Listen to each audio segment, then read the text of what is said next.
नमस्कार, सुप्रभात। स्वागत है आप सभी का। मैं हूं आपके साथ प्रीति और आप सभी को राज्यसभा टीवी की तरफ से गणतंत्र दिवस की हार्दिक शुभकामनाएं। आइए शुरुआत करते हैं हेडलाइंस के साथ।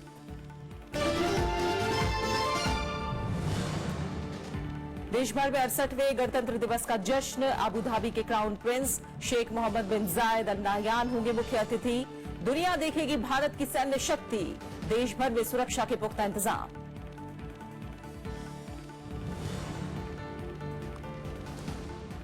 गणतंत्र दिवस की पूर्व संध्या पर राष्ट्रपति का संदेश। कहा, समानता और सहिष्णुता लोकतंत्र में जरूरी। सदन में गतिरोध की जगह बहस पर जोर।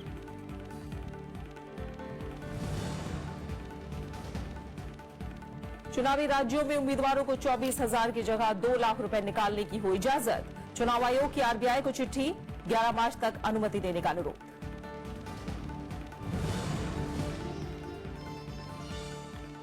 मेक्सिको से सटी सीमा पर दीवार बनाएगा अमेरिका। राष्ट्रपति डोनाल्ड ट्रंप ने आदेश पर किए दस्तखत। मेक्सिको ने जताया ऐतराज।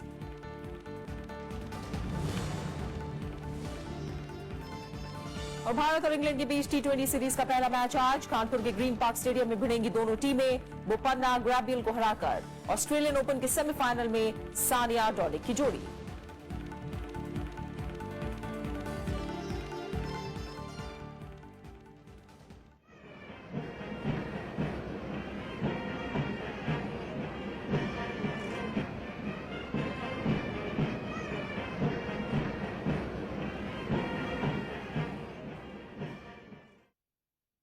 देश आज आन बान और शान के साथ 68वां गणतंत्र दिवस मना रहा है। दिल्ली के राजपथ पर परेड में देश की सैन्य शक्ति की झलक दिखेगी। गणतंत्र दिवस परेड के लिए दिल्ली का राजपथ पूरी तरह से तैयार है। राष्ट्रपति प्रणब मुखर्जी के झंडा फहराने के बाद परेड शुरू हो जाएगी, जो करीब 2 घंटे तक चलेगी। सेना और अर्धसैनिक बलों के 15 मार्चिंग दस्ते शौर्य और शक्ति का प्रदर्शन करते हुए मार्च पास्ट करेंगे। पहली बार परेड में संयुक्त अरब अमीरात के 144 जवानों का दस्ता भी परेड में हिस्सा लेगा। ऐसा इसलिए हो रहा है कि इस साल गणतंत्र दिवस में मुख्य अतिथि अबू धाबी के क्राउन प्रिंस शेख मोहम्मद बिन जायद अल नाहयान हैं। परेड की शुरुआत में 4 Mi-17 हेलीकॉप्टर आकाश से पुष्प वर्षा करेंगे। इसके बाद parade commander lieutenant general Manoj Naravane और उनके नायब मेजर जनरल राजेश सहाय, सशस्त्र बलों के सर्वोच्च कमांडर, भारत के राष्ट्रपति के प्रति सम्मान प्रकट करेंगे। राजपथ पर 17 राज्यों और 6 मंत्रालयों की झांकियां भी प्रदर्शित की जाएंगी।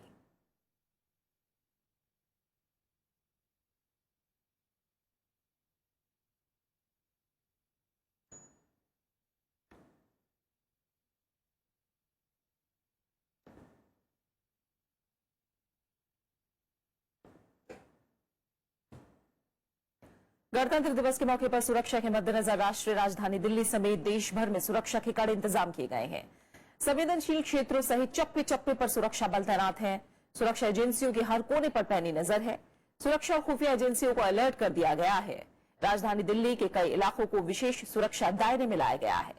पुलिस और सुरक्षा बलों की हर गतिविधि पर नजर है। वहीं आम जनता को कोई परेशानी न हो, इसके लिए यातायात व्यवस्था में भी बदलाव किए गए हैं। देश भर में खासी चौकसी बढ़ती जा रही है।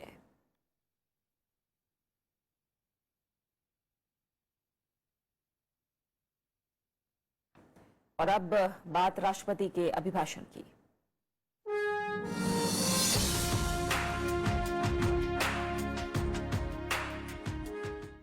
राष्ट्रपति प्रणब मुखर्जी ने गणतंत्र दिवस की पूर्व संध्या पर राष्ट्र को संबोधित किया।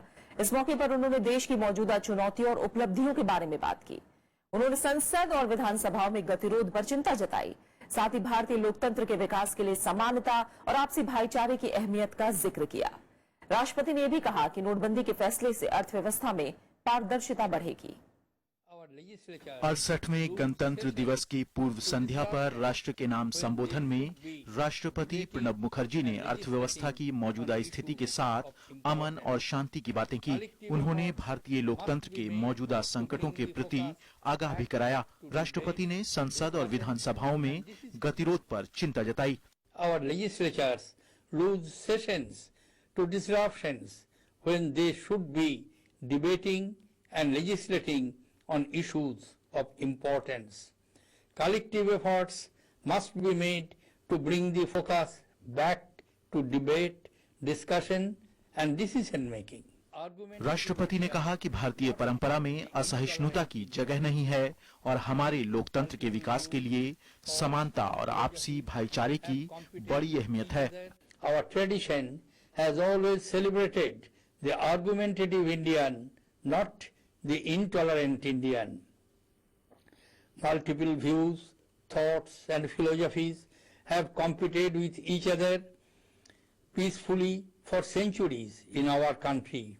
A wise and discerning mind is necessary for democracy to flourish.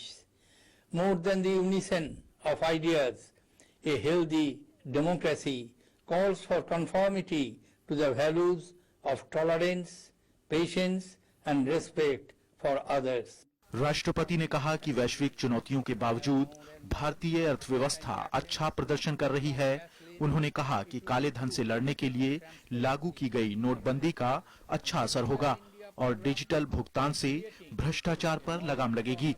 Demonetization, while immobilizing black money and fighting corruption, may have led to temporary slowdown of economic activity.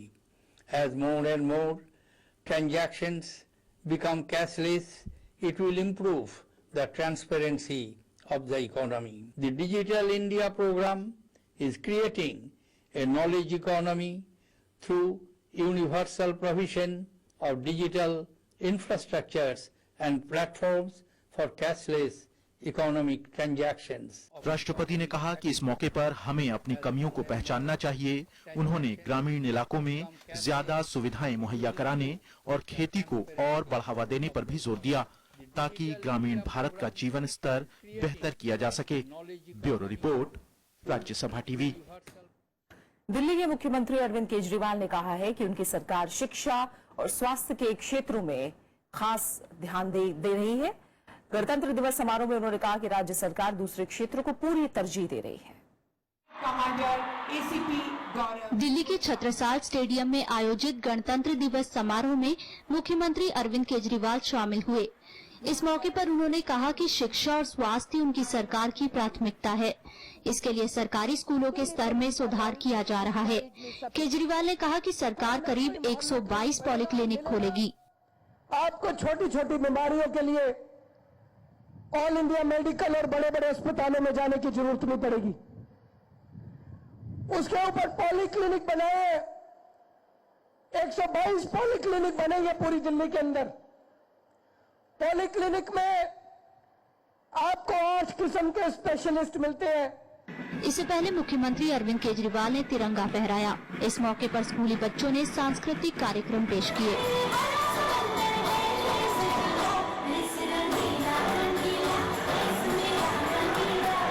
Rajpath में मुख्य समारोह को देखते हुए दिल्ली सरकार की ओर से एक दिन पहले ही गणतंत्र दिवस समारोह का आयोजन किया जाता है। अनुदीवान, राज्यसभा टीवी। राष्ट्रपति प्रणब मुखर्जी ने कहा है कि लोकसभा और विधानसभा के चुनाव एक साथ कराने से खर्च और व्यवस्था में होने वाली दिक्कतों को कम किया जा सकता है। राष्ट्रीय मतदाता दिवस के मौके पर प्रणब मुखर्जी ने कहा कि चुनाव आयोग को इस मुद्दे पर राजनीतिक दलों में सहमति बनाने के लिए पहल करनी चाहिए। राष्ट्रीय मतदाता दिवस पर चुनाव आयोग की ओर से आयोजित कार्यक्रम में राष्ट्रपति प्रणब मुखर्जी शामिल हुए। इस मौके पर उन्होंने लोकसभा और विधानसभाओं के चुनाव एक साथ कराने के मुद्दे पर चुनाव आयोग से राजनीतिक दलों में सहमति बनाने पर जोर दिया। If political parties seriously agree on this issue with the help of the Election Commission, rather than under the aegis of Election Commission, it may be possible. Because it can remove a lot of inconvenience, both in terms of expenditure and also in terms of management. राष्ट्रपति ने देश में चुनाव सुधार और शांतिपूर्ण मतदान कराने को लेकर आयोग की तारीफ की। वहीं इस मुद्दे पर चुनाव आयोग कह चुका है कि इसके लिए 10,000 करोड़ के खर्च के साथ ही बड़ी तादाद में सुरक्षा बलों और ईवीएम की जरूरत होगी। साथ ही इसके लिए संविधान में संशोधन करना पड़ेगा। View has already been conveyed to Law Ministry as well as to Parliamentary panel that once the amendment in the Constitution are made through a process of political consensus, the Commission with certain additional resources can undertake the exercise of simultaneous election in future. समारोह में राष्ट्रपति ने कई चुनाव अधिकारियों को सम्मानित किया। सेमिनार में कई देशों के चुनाव अधिकारियों ने भी हिस्सा लिया। मोहम्मद फातेह टीपू, राज्यसभा टीवी। राष्ट्रीय वीरता पुरस्कार से सम्मानित बच्चों ने कल उपराष्ट्रपति मोहम्मद हामिद अंसारी से मुलाकात की। इस मौके पर उपराष्ट्रपति ने बच्चों के साहस और बहादुरी की तारीफ करते हुए उनका हौसला बढ़ाया। इस साल कुल 25 बच्चों को वीरता सम्मान के लिए चुना गया है। इसमें 4 बच्चों को मरणोपरांतीय अवार्ड दिया गया है। सम्मान पाने वाले बच्चों में 12 लड़कियां हैं। ये सभी बहादुर बच्चे आज गणतंत्र दिवस परेड में शामिल होंगे। संयुक्त अरब अमीरात के बीच कल रक्षा, नौवहन समेत 14 करार हुए हैं। दोनों देश द्विपक्षीय संबंधों को बढ़ाने के लिए व्यापक रणनीतिक साझेदारी पर भी सहमत हो गए हैं। भारत यूएई की साझा प्रेस कॉन्फ्रेंस में प्रधानमंत्री नरेंद्र मोदी ने दोनों देशों के बीच मजबूत होते रिश्तों का जिक्र किया। प्रधानमंत्री ने आतंकवाद को बड़ा खतरा बताते हुए इससे मिलकर मुकाबला करने की बात कही। उन्होंने उद्योग और व्यापार को बढ़ावा देने पर भी जोर दिया। प्रधानमंत्री ने रक्षा क्षेत्र, अफगानिस्तान और पश्चिम एशिया में सहयोग बढ़ाने की बात कही। Have added growing new dimensions to our relationship. We have agreed to expand our useful cooperation in the field of defense to new areas, including in the maritime domain. प्रधानमंत्री नरेंद्र मोदी और अबू धाबी के crown prince Sheikh Mohammad बिन जायद अल नायान की मौजूदगी में 14 करार हुए। इसमें रक्षा, नौवहन, व्यापक रणनीतिक भागीदारी, जहाजरानी, कृषि, व्यापार, तेल भंडारण और प्रबंधन, ऊर्जा दक्षता, सड़क परिवहन और राजमार्ग और मानव तस्करी की रोकथाम समेत 14 समझौते शामिल हैं। इस मौके पर अबू धाबी के क्राउन प्रिंस नाहयान ने भारत के साथ सहयोग बढ़ाने पर जोर दिया।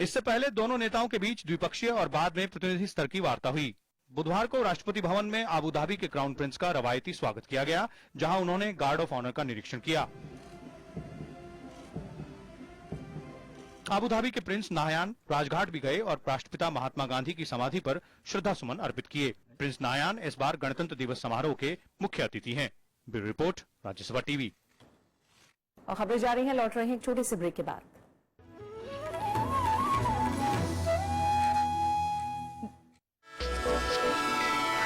ਅੱਖੀਆਂ ਦੀ ਲਾਲੀ ਪਈ ਦੱਸਦੀ ਏ ਰੋਏ ਤੁਸੀਂ ਵੀ ਹੋ रोए ਅਸੀਂ दिल्ली आया, कोई नौकरी वोकरी नहीं, कोई काम नहीं था, जेब में पैसा एक नहीं। गाँव में है रक्स उम्र, देखिए कहाँ थमे, मेरे हाथ में ना लगाम है ना मेरे पैर हैं रकाब के अंदर, कहाँ रुकेगी कुछ मालूम। बेबाक बात, सीधी मुलाकात, इस बार खुशवंत सिंह के साथ। देखिए उनकी नजर उनका शहर, सिर्फ राज्यसभा टीवी पर।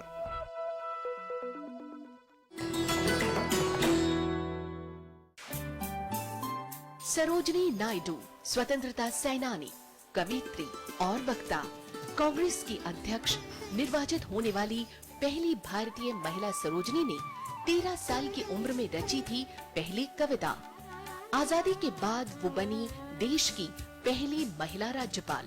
भारत कोकिला के नाम से मशहूर सरोजनी नायडू है नारी शक्ति की अनूठी मिसाल।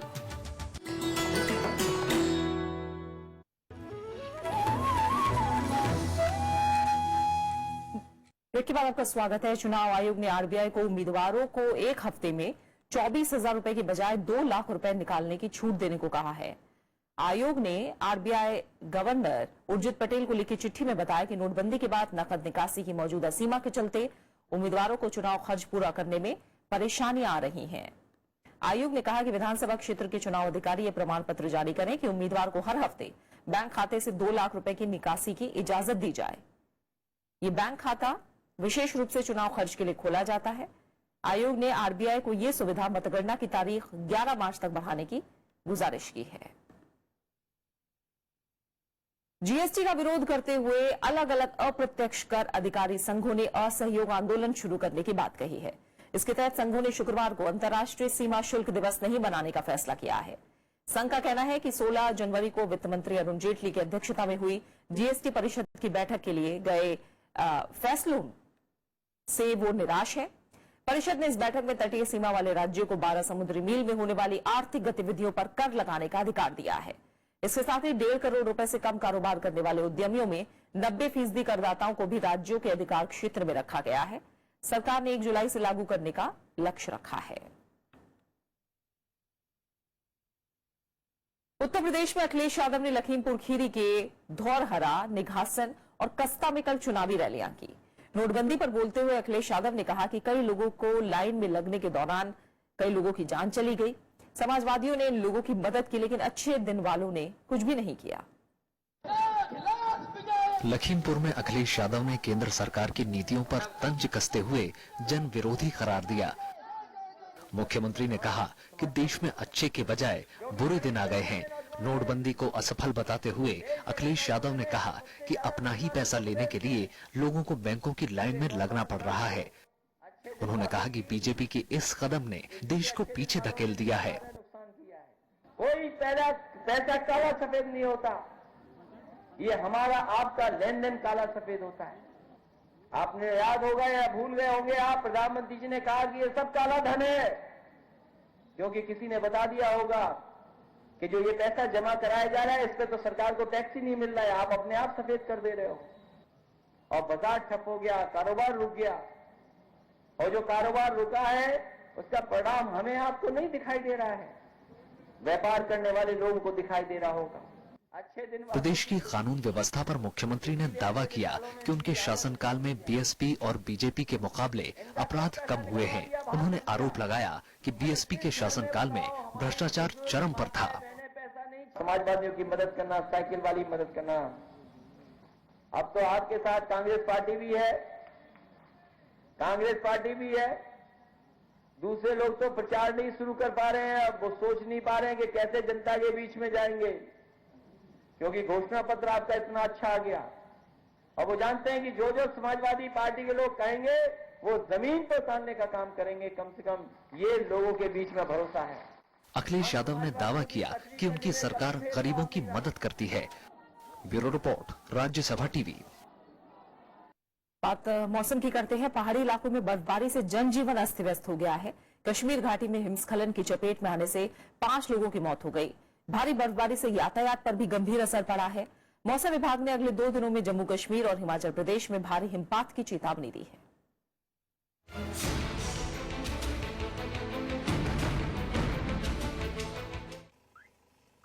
घाटी में भारी बर्फबारी से आम जनजीवन पर खासा असर पड़ा है।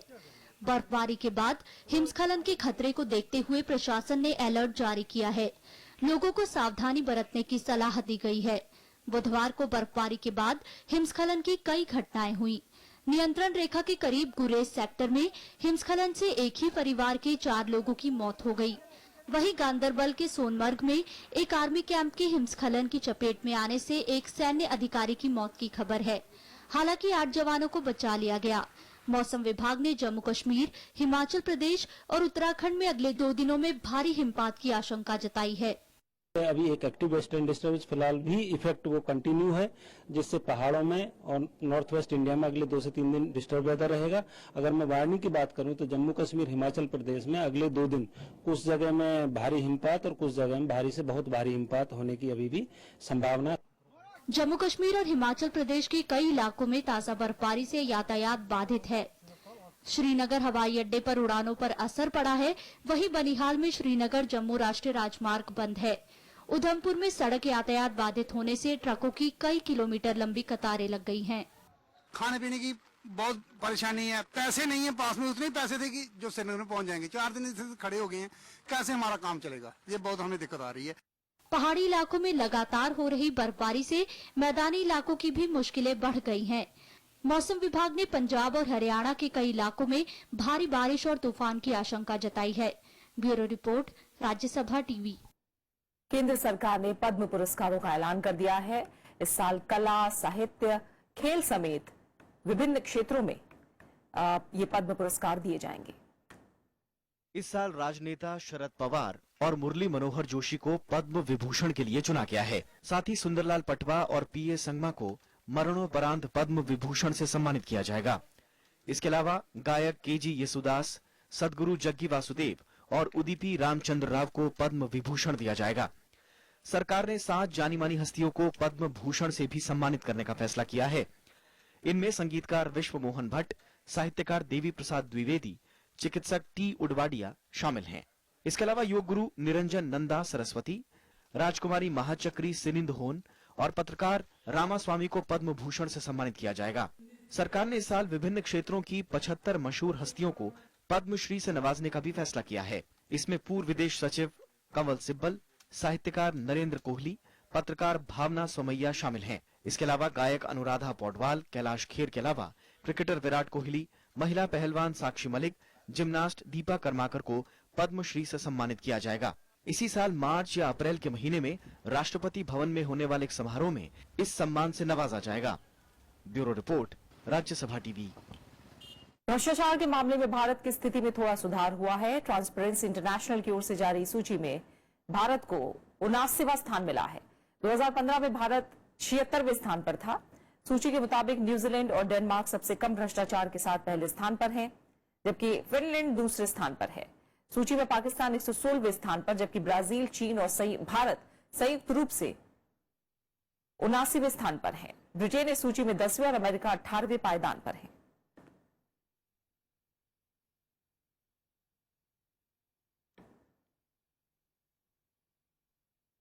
भारतीय मूल की अमेरिकी नेता निकी हेली ने संयुक्त राष्ट्र में अमेरिकी राजदूत का पदभार संभाला है। कल वॉशिंगटन में उपराष्ट्रपति माइक पेंस ने उन्हें शपथ दिलाई। इससे पहले मंगलवार को अमेरिकी संसद ने सर्वसम्मति से उनके नाम पर मुहर लगा दी थी। 45 साल की हेली अमेरिका में किसी भी राष्ट्रपति के कार्यकाल में किसी कैबिनेट स्तर का दर्जा पाने वाली पहली भारतीय अमेरिकी है।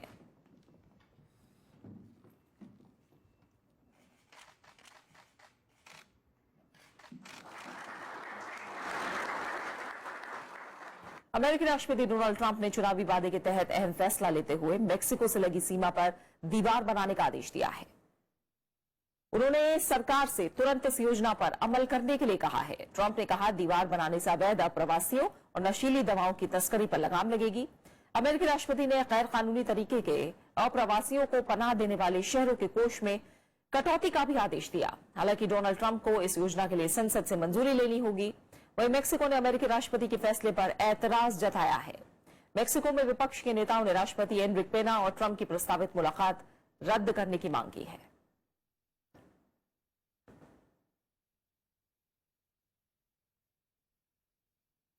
और बात क्रिकेट की करेंगे। भारत और इंग्लैंड के बीच आज कानपुर में 3 T20 मैचों की सीरीज का पहला मैच खेला जाएगा। टीम इंडिया का इरादा जहां इस मैच को जीतकर सीरीज में शानदार शुरुआत का होगा, वहीं इंग्लैंड आखिरी वनडे में मिली जीत के बाद मिली लय को बरकरार रखना चाहेगी। भारतीय टीम में सुरेश रैना और आशीष नेहरा ने टीम में वापसी की है। युवा बल्लेबाज ऋषभ पंत को भी T20 में पहला मौका मिल सकता है। वहीं फॉर्म में चल रहे विराट कोहली, युवराज सिंह और महेंद्र सिंह धोनी पर भी सबकी निगाहें होंगी। आर अश्विन और जडेजा की गैर मौजूदगी में अमित मिश्रा और परवेज रसूल को मौका मिल सकता है। इंग्लैंड की टीम में जो रूट ने वापसी की है।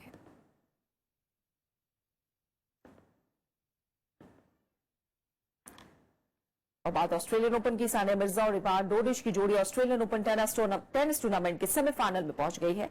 कल हुए रोमांचक क्वार्टर फाइनल में उन्होंने रोहन बोपन्ना और ग्राबिला डिब्रोस्की की जोड़ी को 6-4, 3-6, 12-10 से हराया। पहला सेट गंवाने के बाद बोपन्ना ग्रेबियाले ने दूसरे सेट में शानदार शुरुआत की और सेट जीतने में कामयाब रहे। तीसरे सेट में अच्छा खेल दिखाने के बावजूद उन्हें हार का सामना करना पड़ा। इस हार के साथ ही रोहन बोपन्ना का ऑस्ट्रेलियन ओपन में सफर खत्म हो गया है। और अब आखिर में हेडलाइंस पर एक नजर।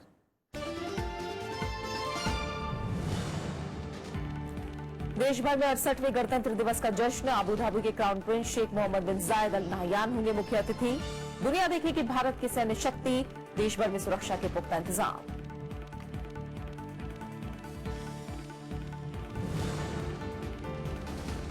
गणतंत्र दिवस की पूर्व संध्या पर राष्ट्रपति का संदेश का समानता और सहिष्णुता लोकतंत्र में जरूरी, सदन में गतिरोध की जगह बहस पर जोर।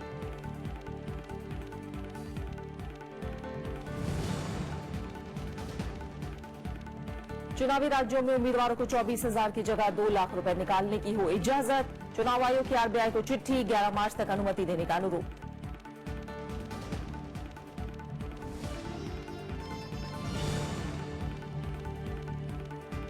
मैक्सिको से सटी सीमा पर दीवार बनाएगा अमेरिका। राष्ट्रपति डोनाल्ड ट्रंप ने आदेश पर किए दस्तखत। मैक्सिको ने जताया ऐतराज।